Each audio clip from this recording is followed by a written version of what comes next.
Let them listen.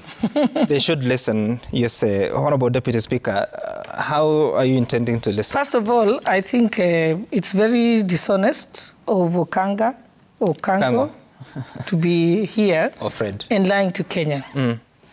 Because that amendment that was made to the law was made pursuant to a court order. The court is the one that said Parliament cannot have so many slots in the panel. It should be given to other arms of government. So, can you stop telling Kenyans that it was amended by Kenya Kwanza? It was amended because the court ordered so. Which court case Azimio went to court? So please, stop lying to us. Then the other thing that he's talking about also, he's saying that the decision to have the Kenya Kwanza, what is it called? The panel. The panel, the composition of the panel is designed by law, not by Kenya Kwanza. That's true. Yes. So stop telling Kenyans that it was designed by Kenya Kwanza. It was designed by law. And it has been designed by Kenya Kwanza.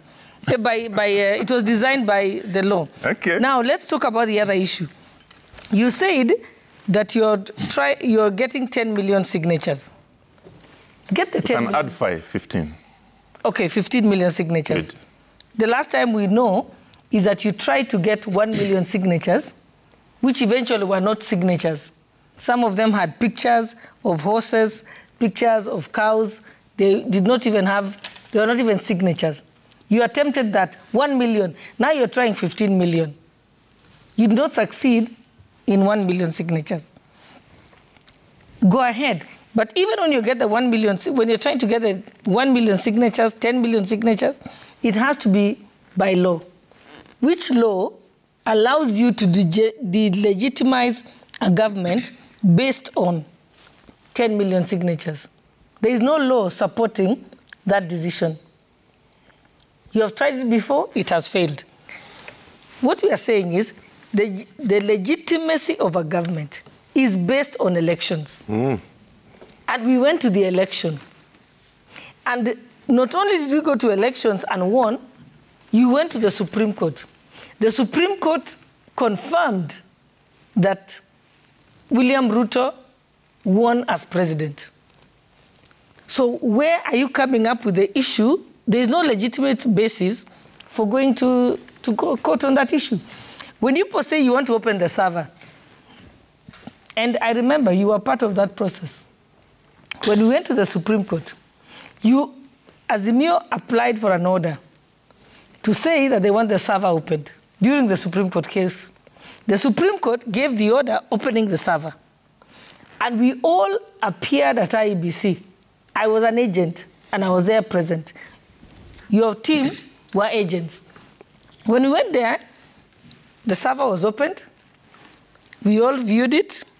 Then a report was made. Azimio had IT experts. Kenya Kwanza had IT experts. And the Supreme Court had IT experts. A report was written. We all signed against that report.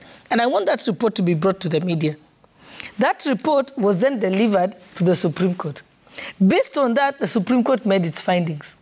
So when you lie to Kenyans and tell them we want the server opened, the server was already opened. No, don't talk. Opened. But Boss Shollei, you know very well the server. No. You know very well there was a letter from Smartmatic that said that will contravene the intellectual property. You know very well. No.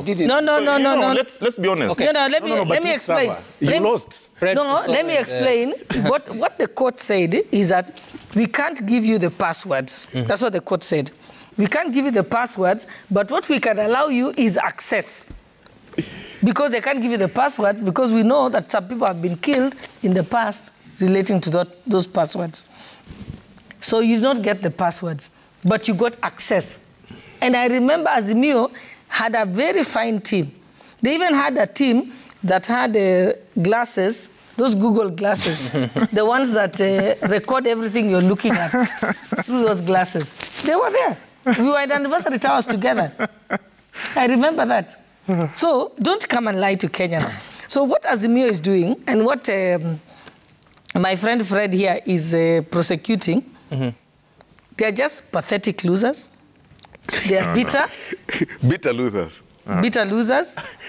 And they have run out of options. But they cannot believe they lost the election. So what you do, a good loser will do this. Can you wait until 2027? In 2027, then lose again. That's all we are trying to tell you to that. And I remember very clearly, I appeared on this television station. I appeared on this television station before elections.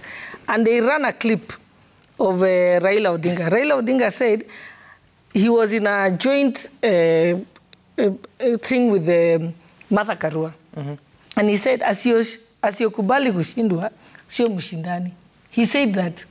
And then I remember my response was, says the man who has never accepted defeat 4 times.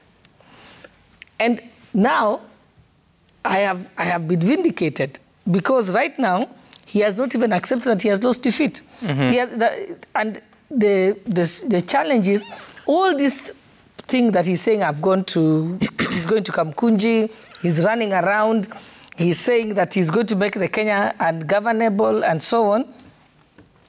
It tells you that he has a problem losing. Okay. What he should be doing, let me give you free advice, Fred.